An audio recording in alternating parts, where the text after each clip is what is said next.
Siglo XIX. El dominio español sobre el Río de la Plata comienza a desvanecerse. Dos invasiones inglesas son rechazadas por Buenos Aires, pero dejan como resultado la caída de un virrey. ¡Que salga el virrey! Y la organización de los ciudadanos en milicias populares armadas.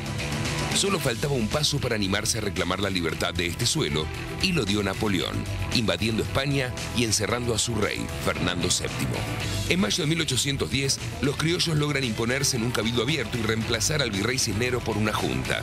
Ahí estaban los que solo querían una cuota del poder español, pero también había otros que querían conducir a aquella revolución hacia un ideal de justicia y libertad. A estos no les iría demasiado bien. Mariano Moreno es envenenado en alta mar. Juan José Castelli es enviado a una misión militar suicida al Alto Perú. Cuando vuelve derrotado para enfrentar su vergonzoso juicio, muere por un cáncer de lengua. Manuel Belgrano lucharía hasta el final. Es derrotado en su campaña al Paraguay, lidera el heroico éxodo del pueblo jujeño y obtiene los triunfos de Salta y Tucumán. Sin embargo, sería vencido finalmente en el Alto Perú.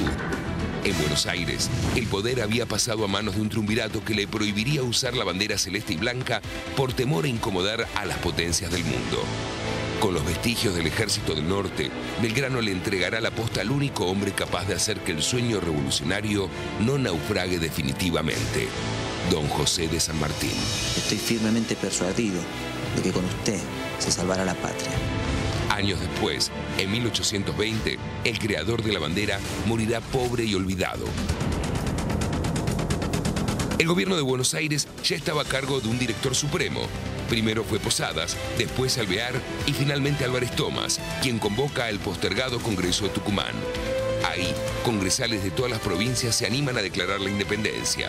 ¿Queréis que las provincias de la Unión sean una nación libre de los reyes de España y su metrópoli? ¡Sí, queremos! Pero ahora había que convertir aquella declaración en una realidad.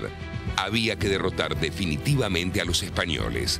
Para eso se preparaba José de San Martín.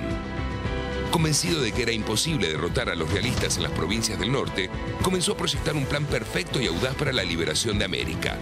Atacar al enemigo en Chile y desde ahí llegar por mar hasta Perú para atacarlo en el centro mismo de su poder. La más gloriosa aventura sudamericana está por comenzar.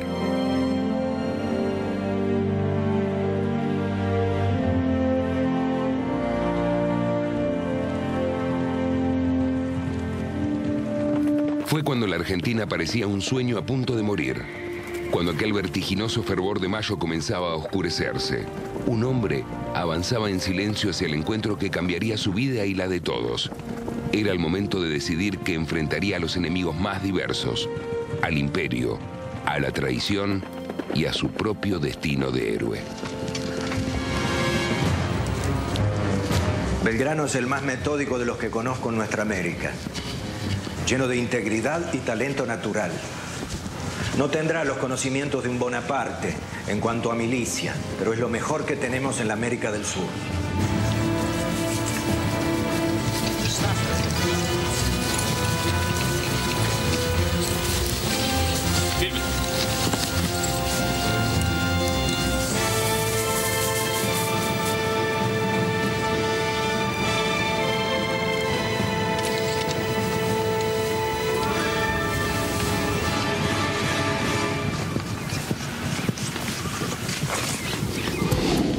Por aquel entonces el plan de San Martín parecía una utopía. Atacar a los españoles de Perú por mar desde Chile. Pero no lo va a hacer con el Ejército del Norte, mirá cómo están estos muchachos. Y lo que pasa es que son los sobrevivientes del Picapulla Yuma. Sí, pero ¿con quién va a defender la frontera norte? En realidad San Martín reorganiza este Ejército del Norte. Se traslada a Córdoba, desobedece a las autoridades centrales y deja a una persona de su absoluta confianza al frente de la frontera norte. Un tal Güemes. Güemes. Me suena Güemes. Muchos dicen que Güemes fue el primer guerrillero. Y mirá en qué barrio Paquete de Buenos Aires le pusieron un monumento, ¿eh? Sí, la verdad que no creo que mucha de la gente que pasa por acá sepan quién fue Güemes, uno de los más grandes héroes de la independencia nacional. Y fíjate que empezó desde chiquito. A los 14 años participó en la defensa de Buenos Aires de las invasiones inglesas. Al mando de un grupo de jinetes tomó un buque inglés, el Justin, que había quedado varado en una orilla. Con la caballería tomaron un barco. Eso no se debe haber visto mucho, ¿no? Y otro milagro argentino, Mario. Lo que pasa es que el banco estaba cayendo en la orilla, ¿no? Pero lo cierto es que después de la Revolución de Mayo, Güemes se incorpora al Ejército del Norte que va hacia el Alto Perú. ¿Y después qué hace? Y bueno, un poco la tierra natal tira, ¿no? Entonces nos vamos para Salta. Vamos para Salta. Güemes vuelve a Salta en 1814. Por su experiencia militar se pone al frente de la resistencia a los realistas, organiza el pueblo, militariza la provincia y forma batallones de gauchos, que eran pequeñas partidas capaces de golpear y desaparecer rápidamente. Por eso se entiende lo del accionar guerrillero, pero ¿por qué los infernales?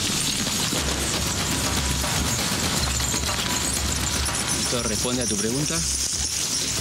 Felipe, ¿hace falta que estemos por estos pagos? Si querés saber lo que era sentir el asedio de la guerrilla de Güemes, sí. ¿Y si no queremos? Me parece que ya es demasiado tarde.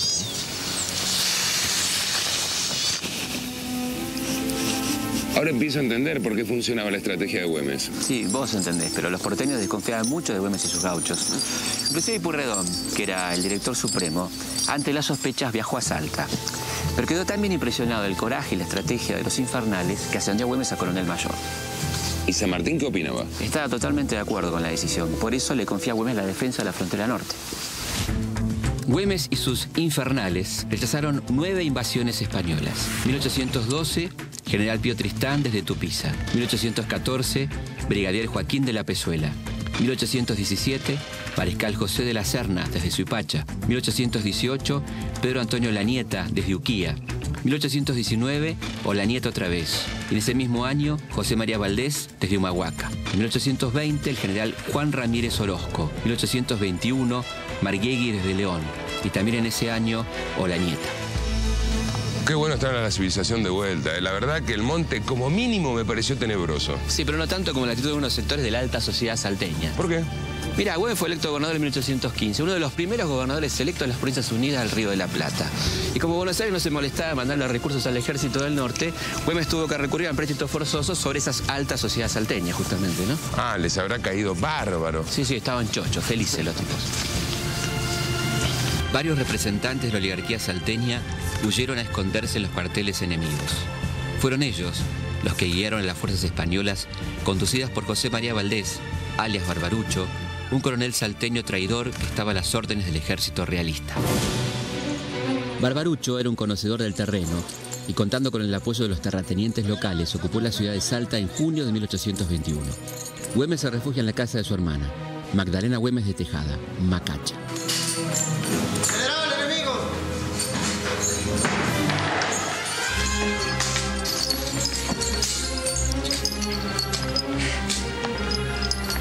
¡Corre! ¡Martín, tened cuidado!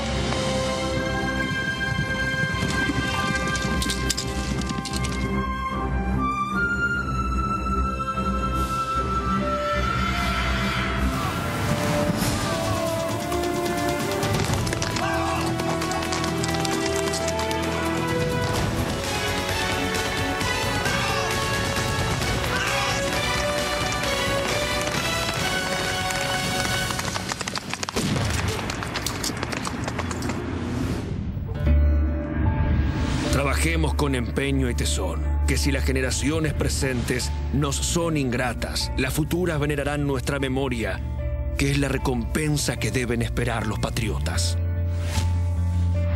Güemes muere el 17 de junio de 1821. El pueblo de Salta en pleno concurre a su entierro en la capilla de Chamical. Un mes después, sus gauchos le rinden el mejor homenaje. Derrotan a Barbarucho Valdés y expulsan para siempre a los españoles de la provincia de Salta. ¿Y esto?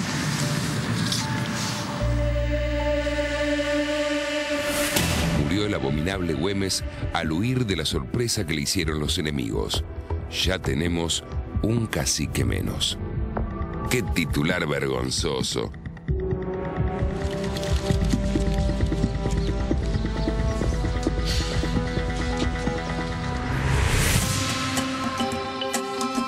Entonces San Martín lo deja a Güemes y se va a... Primero a Córdoba, donde termina su plan, y de ahí a Mendoza para asumir como gobernador de Cuyo. San Martín sabía que para concretar su proyecto necesitaba poder político y poder militar. Por eso pide que lo nombren gobernador intendente de Cuyo. Pero que el tipo pedía ser gobernador y era gobernador, ¿cómo es? No, lo que pasa es que para Buenos Aires, cuanto más lejos estuviera San Martín, mejor. Ahora, pero San Martín no tenía ningún tipo de experiencia política porque era militar. Me parece que tu imagen de los militares está un poquito marcada por las experiencias de los últimos años. Sí, de los últimos 50 años. Sí, también totalmente entendible. Pero San Martín era otro tipo de militar. Un militar que como gobernador fomentaba la agricultura, la metalurgia, fundamental para hacer cañones y fusiles, fomentaba la educación popular, la cultura popular, fundó bibliotecas, fundó escuelas. Hizo un sistema impositivo muy justo donde pagaban más los más ricos.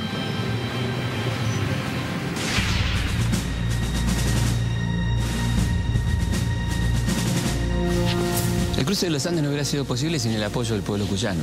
Buenos Aires ni hablar, nada. Bueno, había asumido Pueyrredón como director supremo, que era amigo de San Martín, y algo de apoyo le da, pero de todas maneras con eso evidentemente no alcanzaba, ¿no? Y ahí sí aparece la gente, ¿no? Ahí aparece la gente, sí.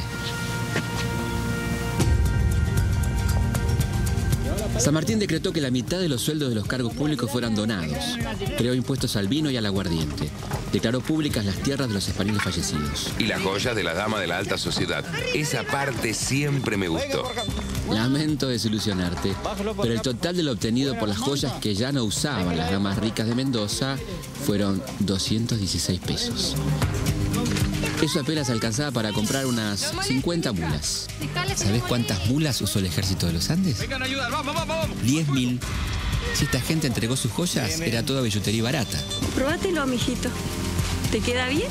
Me parece que ahí está. Buen día. Este pueblo aportó todo lo que tenía. Desde hombres hasta mantas, mulas y comidas para terminar con 3 siglos de barbarie. Por acá nomás.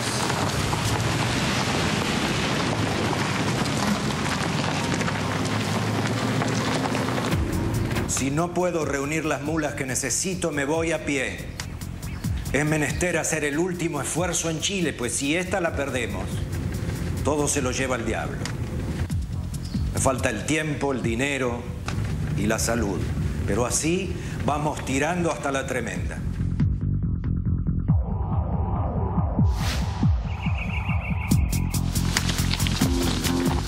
La verdad que estas montañas meten miedo, ¿no? De solo pensar recorrerla a pie dan como escalofrío.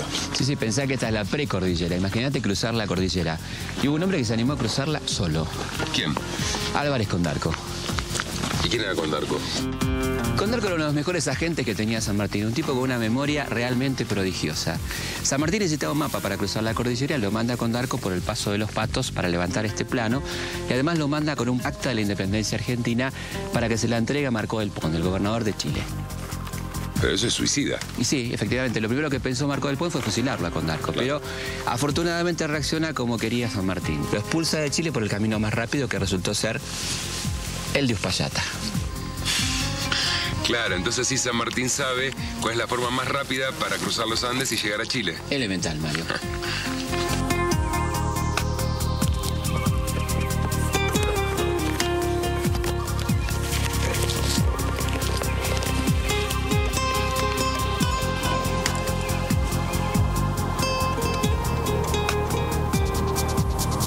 Realmente es un gran desafío cruzar los Andes, incluso hoy con todos los avances tecnológicos que hay, ¿no? Y pensá que las dificultades no terminaban en el terreno, en lo escarpado de las montañas o en los precipicios. De día temperaturas de más de 30 grados y durante la noche corre el viento helado con mínimas de 10 bajo cero. El ejército de los Andes llevaba 10.000 mulas. Llegaron a Chile menos de la mitad. 1.600 caballos, 700 reses, 5.500 hombres, 22 piezas de artillería. Todo esto sobre un camino algo angosto, de entre unos 30 a 50 centímetros de ancho. Digamos, como 3 CDs puestos uno al lado del otro. Plato único, una pasta de charqui, carne seca y salada, molida con grasa y con ají picante que se comía disuelta en agua hirviendo. Sí, antecedente de la moderna sopa instantánea. Ideal para una vida sana al aire libre. Está rico, para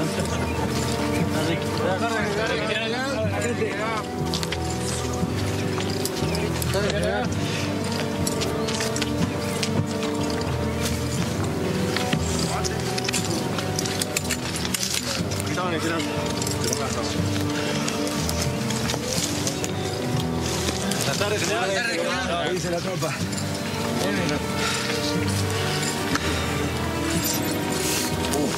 General, ¿está bien? Sí, estoy bien, gracias. No, una cosa de nada.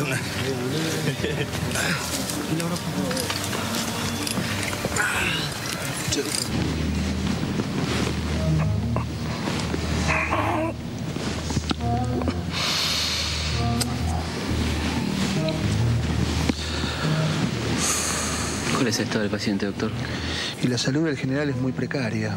Padece de problemas pulmonares, además tiene reuma y una úlcera estomacal. Este hombre debe tratarse y guardar reposo absoluto. Sí, no hay problema. Libera Chile y Perú y de ahí derechito a la cama. No, reposo absoluto, señores, reposo absoluto. Sí. Dígaselo a él.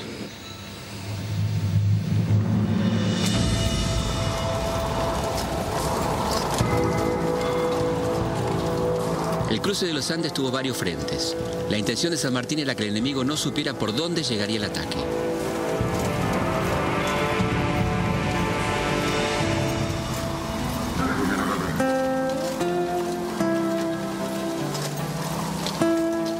Antes de entrar en batalla, a cada soldado se le dará una ración de vino o aguardiente, prefiriéndolo primero. Los heridos que no puedan andar con sus pies no serán salvados mientras dure la batalla, porque necesitando 4 para cada uno se debilitará la línea en un momento.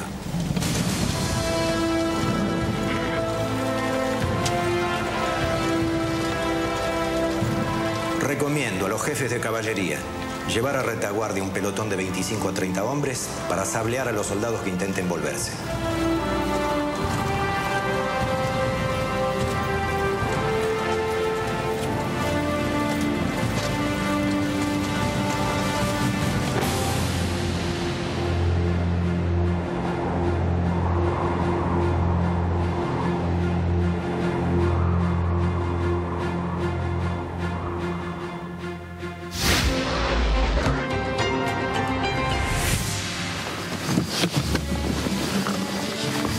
¿Cómo llega San Martín acá, a Chile?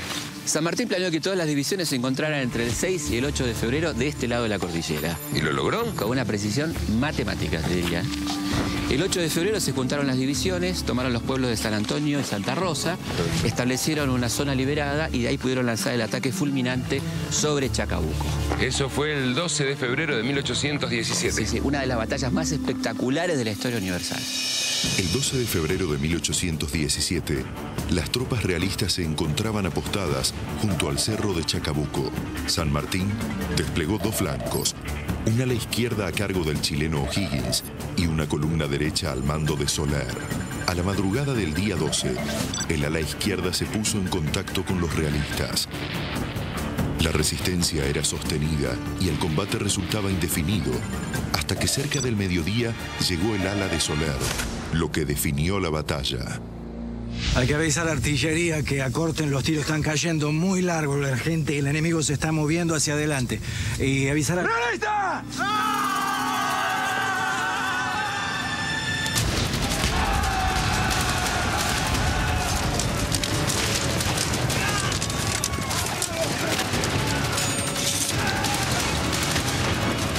Los realistas dejaron en el campo 500 muertos, 600 prisioneros y mucho armamento. Los patriotas perdieron solo 12 hombres y tuvieron 120 heridos. 2 días después, las tropas del Libertador entraron en Santiago. Un cabildo abierto le ofreció el gobierno, pero él no lo aceptó. Los realistas evacuaron sus fuerzas hacia el sur de Chile y la noche del 19 de marzo de 1817 sorprendieron al ejército de los Andes en la planicie de Cancha Rayada, destruyendo gran parte de la organización militar patriota. Las fuerzas libertadoras, una vez reorganizadas, derrotaron al ejército realista cerca del río Maipú el 5 de abril de 1818.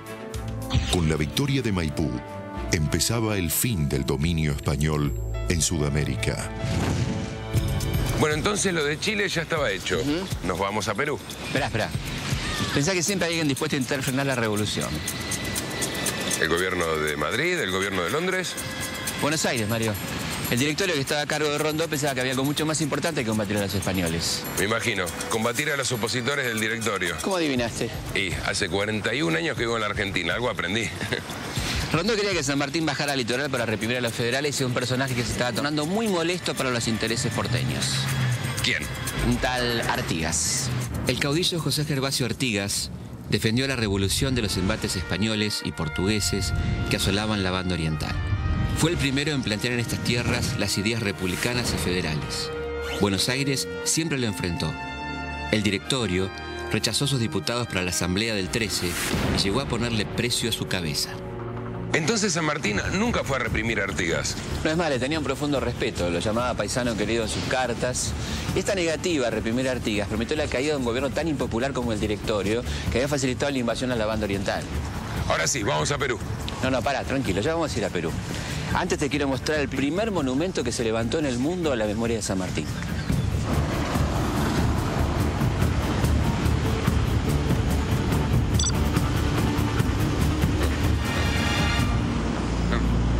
Perdón, muchachos, hay un error.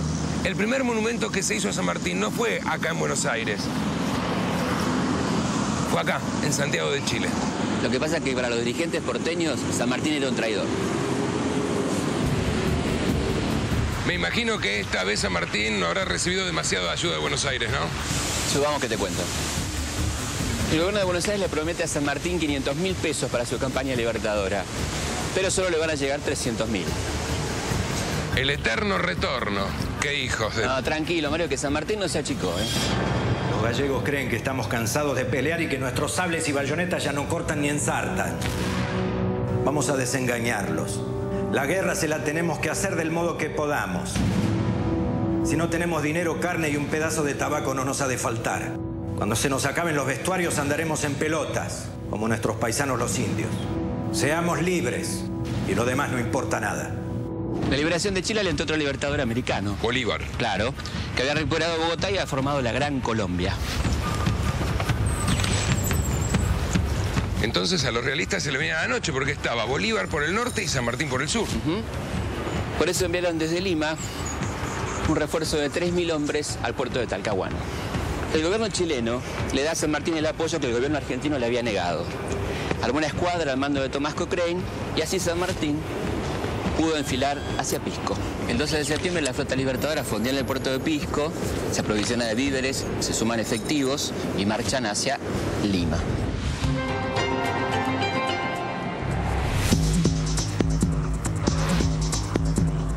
San Martín bloqueó el puerto de Lima mientras que el general Arenales marchó al interior para sublevar a la población nativa y obtuvo el importantísimo triunfo de Pasco.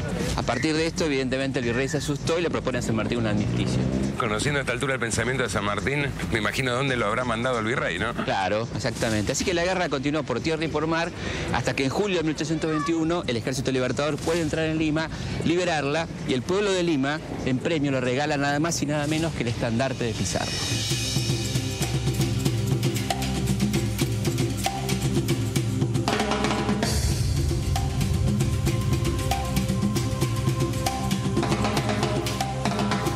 Habían pasado casi 3 siglos desde que Pizarro usurpó el imperio de los incas, instalando un régimen de terror, de saqueo. Finalmente San Martín podía cumplir su sueño de liberación del continente. Y de este mismo balcón proclamó la independencia del Perú. Obviamente habrán formado un gobierno independiente. Claro, que lo nombra protector del Perú con plenos poderes civiles y militares.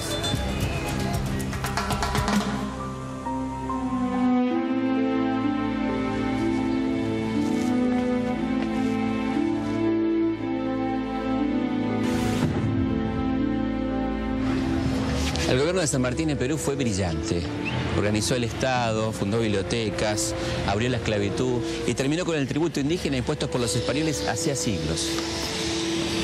En mayo de 1822, San Martín decide mandar una misión a Buenos Aires para pedir ayuda para terminar de una vez por todas con la guerra con los españoles. ¿Le pide plata a Rivadavia? Déjame adivinar, no le mandó ni un mango. Claro. Y cuando San Martín se convence de que Buenos Aires no lo va a ayudar, decide que evidentemente llegó el momento de pasarle la posta a otro, ¿no? Para decirlo de forma histórica, Felipe, San Martín tenía las pelotas por el suelo.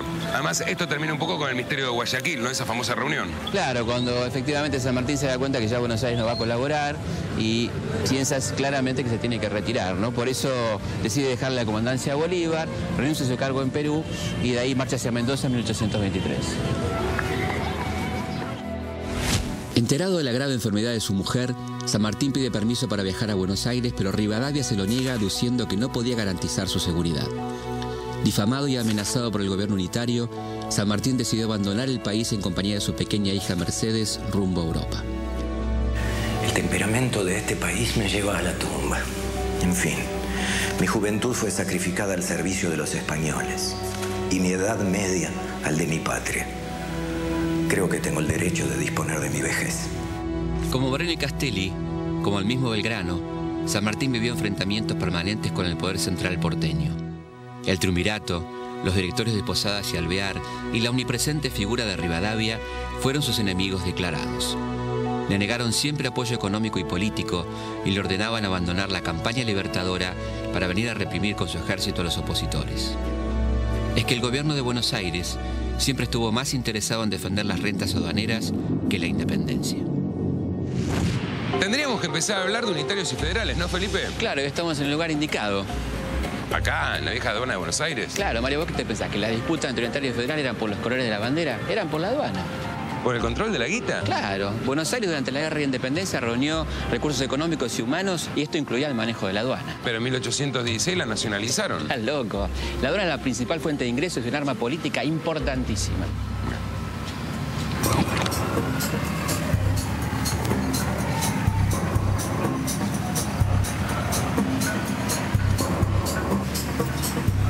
Los terratenientes de Buenos Aires y el litoral parecían conformarse con las ganancias obtenidas por la exportación de cuero, de tasajo, de cebo.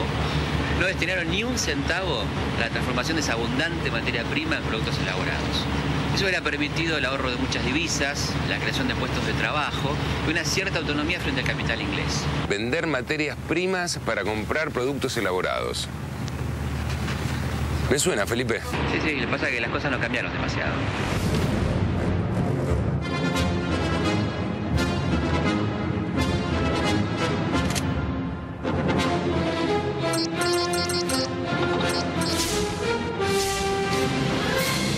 Cuando el poder central se debilita, surgen la figura de los caudillos. ¿Y dónde salieron los caudillos? No, Mario, estamos jugando. Eran tipos que habían luchado contra los indios en la frontera, que habían combatido por la guerra de independencia. Era gente que tenía plata y estaba en mejores condiciones que el poder central para bancar un ejército, por ejemplo. Yo tengo un caudillo, López, en Santa Fe. Saco carta. Organiza Santa Fe, promueve en 1819 la sanción de una constitución provincial, democrática y federal. Toma, tengo una constitución. Sí, pero ojo que Buenos Aires también juega, ¿eh? Ahora saco yo. El Congreso Nacional sanciona una constitución para las Provincias Unidas inspiradas por principios aristocráticos y centralistas. Sí, pero no vamos a aceptar semejante constitución, Felipe. Sí, pero Buenos Aires tampoco va a aceptar que las provincias hagan lo que quieran. ¿Está todo mal? Como Entre Ríos y Santa Fe se está mandando para Buenos Aires, nuestros muchachos se defienden. El directorio le pide ayuda al general Lecor, jefe de las fuerzas portuguesas en Brasil, para que invada la banda oriental. Así que Artigas se defiende. Así que yo voy a agarrar soldados y te voy a rodear Buenos Aires. El ejército del norte, que era lo único que aparentemente contaba el directorio, recibe la orden de bajar a Buenos Aires. ¡No! Porque en la posta de Arequito se sublevan a instancias del general Bustos de Córdoba, que quería precisamente que Córdoba sea independiente del poder de Buenos Aires. Así que decirle adiós a estos. Y los muchachos de Córdoba también se mandan a atacar Buenos Aires. Y entonces el director supremo Rondó moviliza a las milicias. Va a haber enfrentamiento, ¿eh? ¿En dónde? En Cepeda.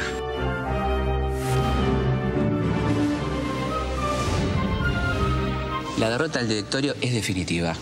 Los vencedores de Cepeda, López y Ramírez, exigen la desaparición del poder central, la disolución del Congreso y la plena autonomía de las provincias. Entonces Bustos se asegura Córdoba. Ramírez lo imita en Entre Ríos e Ibarra en Santiago del Estero. Si no me equivoco, Arauz en Tucumán. Efectivamente, pero ojo que Buenos Aires también se constituye como provincia independiente. Y su primer gobernador, Zarratea, firma con los caudillos el Tratado del Pilar, que establece la necesidad de conformar un nuevo poder central. Claro, y también comprometerse con Artigas a consultarle todo. Sí, pero era una mera formalidad, ¿eh? ¿Por qué? Y porque era consultarlo sobre un hecho consumado. Así que, en definitiva, la Liga de los Pueblos Libres que habían formado López, Artigas y Ramírez queda liquidada. ¿Y qué pasa con Artigas? Marcha al exilio en Paraguay, donde morirá solo y olvidado en 1850. 1850, como San Martín. Exactamente. Artigas pasó 30 años exiliado en el Paraguay. Vivía humildemente en una modesta chacra, rodeado de indios y campesinos que hablaban en guaraní y lo llamaban Caraí Marangatú, padre de los pobres. Murió en Ibiray, un pueblo rodeado de bosques, a los 86 años, el 23 de septiembre de 1850. Solo 4 personas acompañaron los restos de Artigas y pagaron su sepultura, una solitaria tumba en la tierra. 5 años después, su cuerpo fue repatriado al Uruguay. Las Provincias Unidas entran en un largo periodo de anarquía. ¿Qué es lo mismo que decir que entran en un gran quilombo? Algo así. Para que te des una idea, la provincia de Buenos Aires tuvo en un solo día 3 gobernadores. Eso es como no tener ninguno. Te cuento. Un día, el gobernador Ildefonso Ramos Mejía... Sí, basta. Mira lo que es todo esto. Basta, por Dios.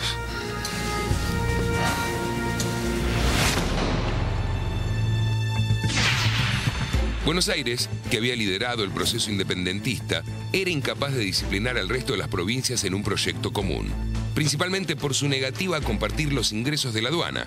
Los caudillos del interior desafían al poder central y se rebelan contra su intento de imponer una constitución centralista. Tras la derrota de Cepeda, el directorio se disuelve y el territorio de las Provincias Unidas quedó dividido en gobernaciones. Era el comienzo de la anarquía.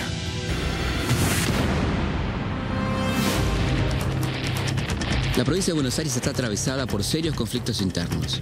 Bandas armadas encabezadas por Balcarce, Zarratea, Soler y Dorrego se enfrentan para dominar la situación.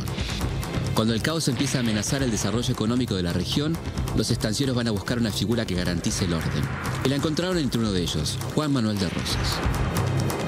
¿Hasta cuándo vagaremos de revolución en revolución? ¿Hasta cuándo el crimen será halagado por la impunidad? ¿Cuándo será el día en que los juramentos tengan algo de sagrado? La unión, mis compatriotas, la santa unión, la patria nos las pide. Con sus colorados del monte, Rosas logra imponer como gobernador a Martín Rodríguez, cerrando así la etapa más turbulenta de la provincia. Rodríguez jura como gobernador en septiembre de 1820 y nombra a su gabinete a Manuel José García. El que había intentado vender el país a los ingleses. Y también nombra a un tal Rivadavia, el que lo vendió.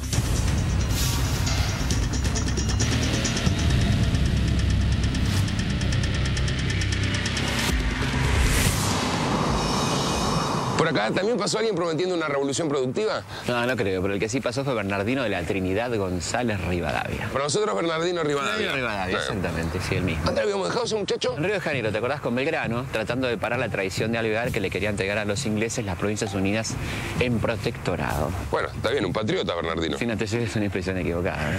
Lo cierto es que Rivadavia se queda en Londres hasta 1821. No sé, no te noto muy interesado. Te estoy contando y me parece que... No, estoy interesado. Lo que pasa es que hace frío, está por llover, está por ser de noche. Y no me parece un barrio muy amigable. Pero sabes que a Rivadavia, en cambio, Londres le encantó. Le gustó la revolución industrial, todos los avances tecnológicos, culturales, políticos, las ideas liberales. Y son muy amigos de un pensador liberal que se llamaba Jeremy Bentham. Qué grande y gloriosa es vuestra patria, mi querido amigo. Cuando considero la marcha que ella sola ha hecho seguir al pensamiento humano, descubro un admirable acuerdo con la naturaleza que parece haberla destacado del resto del mundo a propósito. Y bueno, por supuesto quiero llevar todas estas novedades a Buenos Aires. ¿En qué año? 1821. Me parece que en 1821 Buenos Aires no era muy parecido a Inglaterra, ¿no? La verdad que no.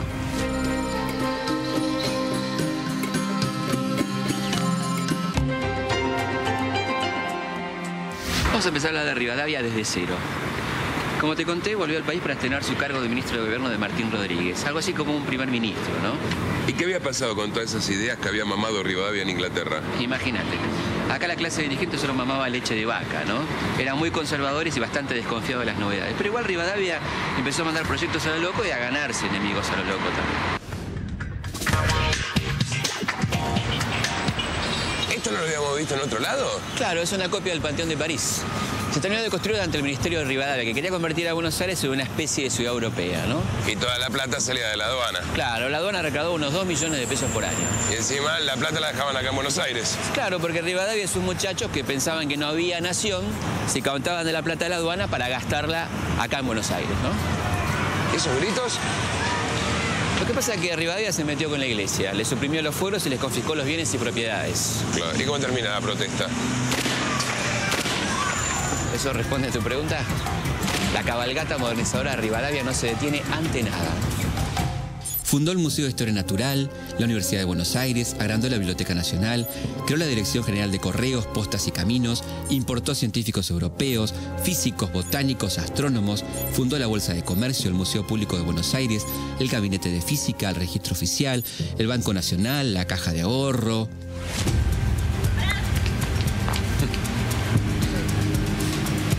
¿Qué está pasando acá? No sé, vamos a ver. Perdón, permiso. Permiso. Gracias.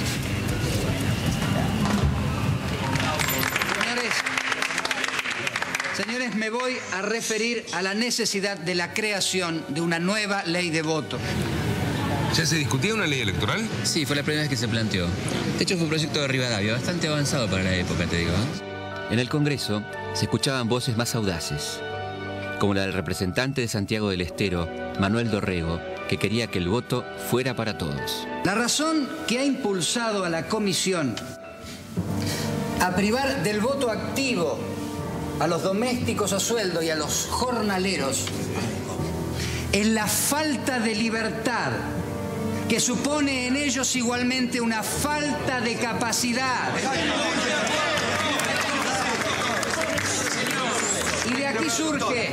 Y de aquí surge lo siguiente: la aristocracia, la más terrible, si se toma en cuenta esta resolución, porque es la aristocracia del dinero. Y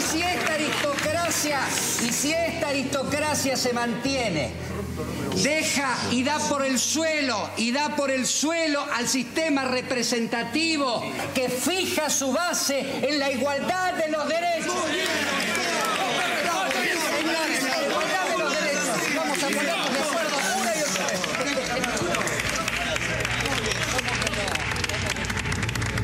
Permiso. Claro que los planteos de Dorrego van mucho más allá. Se tiraba en contra de los que solo querían que votaran los comerciantes y los capitalistas, ¿no? ¿Y cómo se votaba? ¿Por qué pregunta? Porque usted es un jornalero, hombre. Fíjese, mírese cómo está vestido. Pues llévenselo. Es ridículo. Doctor. Fiscal. ¿Nombre? Bernardo Gutiérrez. Bernardo. ¿Edad? 40 años. ¿Oficio o abogado? Abogado, claro. ¿La propiedad dónde la tiene? En Avenida Real 245. ¿Y por quién vota?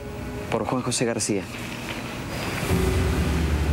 Doctor, usted vota por Saturnino Quintana. No, fiscal, yo voto por Juan José García. Doctor, por Saturnino Quintana vota hoy. Por García... No, por Quintana, doctor. Llévenselo. Usted vota por Saturnino Quintana porque es el máximo patriota del país. ¿Y ustedes? ¿Por quién votan? No, nosotros ya nos estábamos yendo, no, estábamos... Sí. Doctor Igor Rodríguez. Mozo. Sí. 2 cafés, por favor. Sí, ya va.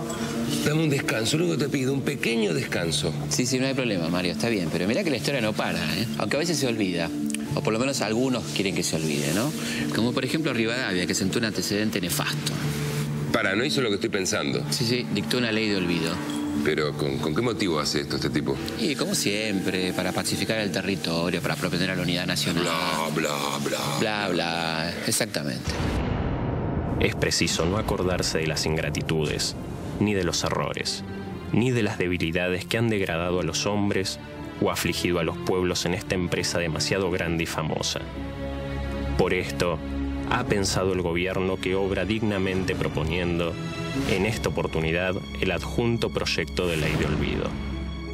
150 años después y estos tipos siguen usando las mismas excusas. Copian las mismas excusas. ¿Me pueden dejar escuchar? ¿Qué pasa? ¿Todavía está hablando de Dorrego? No, no creo. Ouçam, argentinos. Jamais entregaremos as terras do Rio da Prata. Se as desejam, terão guerra. ¡Guerra! Esas tierras son nuestras. ¿Qué dice el Brazuca? Dice que Brasil le declara la guerra a la Argentina por la posesión de la banda oriental. Después te cuento. Argentinos. Felipe, ¿hay algo más que tenga que saber de Rivadavia? Sí, que fue nuestro primer presidente. ¿Y eso cómo fue? Y en 1824, representantes de todas las provincias se reunieron en Buenos Aires, que estaba gobernada por Las Heras. Sí. El Congreso sancionó la ley de presidencia, que creaba el cargo de presidente de la República, y don Bernardino estrenó con todas las pilas el cargo de presidente. Dictó la ley de capital, que transformó a Buenos Aires en capital de las Provincias Unidas del Río de la Plata.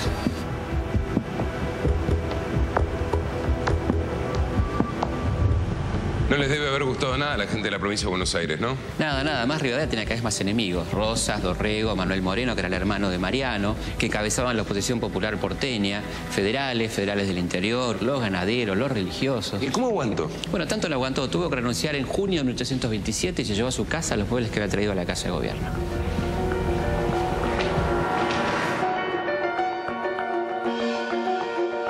Todos no. Dejó el famoso sillón de Rivadavia. El sillón también se lo llevó Mario. Este no es el sillón de Rivadavia. Este es otro mito.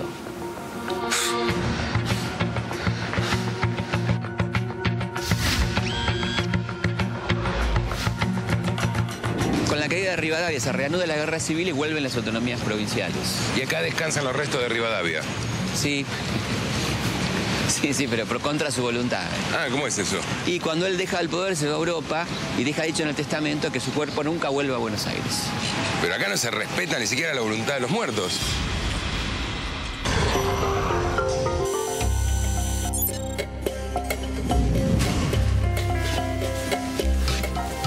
¿Qué estamos buscando, Felipe? La prueba material del legado más importante de Rivadavia, nuestra primera deuda externa. Ah, ¿él empezó todo? Él tuvo la iniciativa. Acá están los papeles. ¿Quieres verlo? Sí, claro, dale. Supuestamente el empréstito se pidió para levantar pueblos en la frontera con el Indio, para construir una red de agua, para fundar un banco y para construir el puerto, ¿no? ¿Y en cambio qué se hizo con la plata? Y se levantaron coimas, se construyó una red de retornos y se puso la piedra fundamental de una mentira que va a tener una larga trayectoria en la historia argentina. La toma de deuda externa como forma de crecimiento. ¿Vamos a verlos? Vamos a verlos. El empréstito se pidió por 1 millón de libras, pero a Buenos Aires llegaron solamente 570.000, de las cuales solamente llegaron 60.000 en efectivo. El resto llegó en letras de cambio sobre casas comerciales británicas, casualmente propiedad de los gestores del empréstito. Pero pará, ¿qué pasó con las otras 430.000 libras? Claro, con las restantes. Es un poco difícil de explicar, te digo, ¿eh? Hubo muchos manejos turbios, plata que quedó en el camino, y muchos dicen que Rivadavia estaba al tanto de todo y usó unas 6.000 libras del empréstito para gastos de representación diplomática en un viaje que hizo a Londres después de renunciar a la presidencia, ¿no? Pará, vamos a guardar esto acá. ¿Y esto? No sé. Vamos a verlo. Vamos a verlo, claro.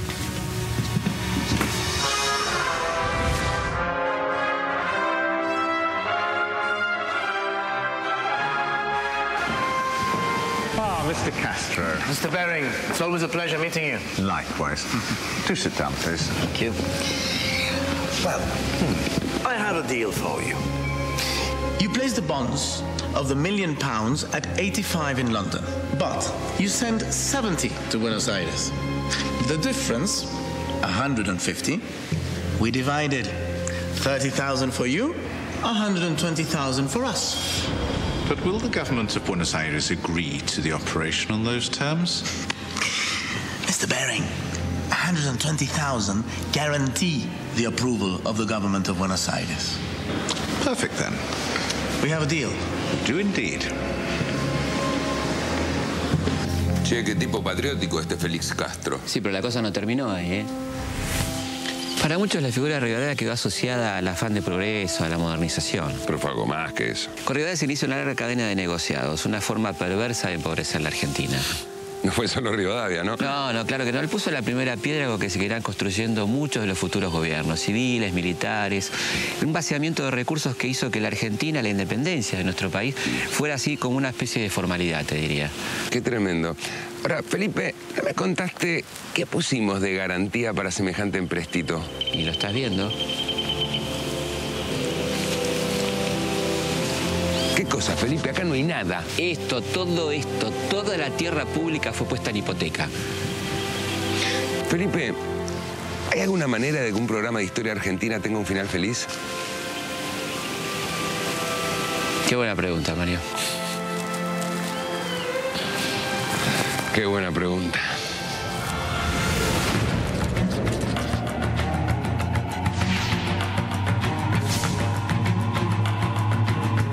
En el próximo capítulo de Algo Habrán Hecho, el primer clásico Argentina-Brasil fue algo más que un encuentro deportivo. Cómo se gana una guerra y se entregan las tierras disputadas. Hoy se pudrió todo. Lavalle da el primer golpe de Estado de la historia argentina. Mi general, coronel. Mi general, ya lo que viene, coronel. La respuesta es no. ¡Fuego! El misterioso asesinato de Facundo Quiroga. ¡Ayuda! ¿Qué pasa, carajo? Estamos llegando tarde. ¿Sabes quién iba en esa carreta? Ni idea. Facundo Quiroga.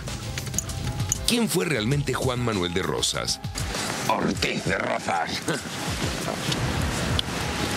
El rey es como un padre. Amar, gobernar, castigar y recompensar. Es todo lo que debe hacer. ¿El héroe que defendió la soberanía o el líder de un régimen de terror? ¡Una niña federal! Y le pido al Todopoderoso que no me dé una muerte natural, sino degollando franceses unitarios. ¡Viva! ¡Mueran los salvajes unitarios! ¡Viva la Santa Confederación! La televisión argentina entra por primera vez a la casa donde murió San Martín en Boulogne-sur-Mer. ¿San Martín no muere en este cuarto? No muere en este cuarto. Algo habrán hecho. La historia continúa.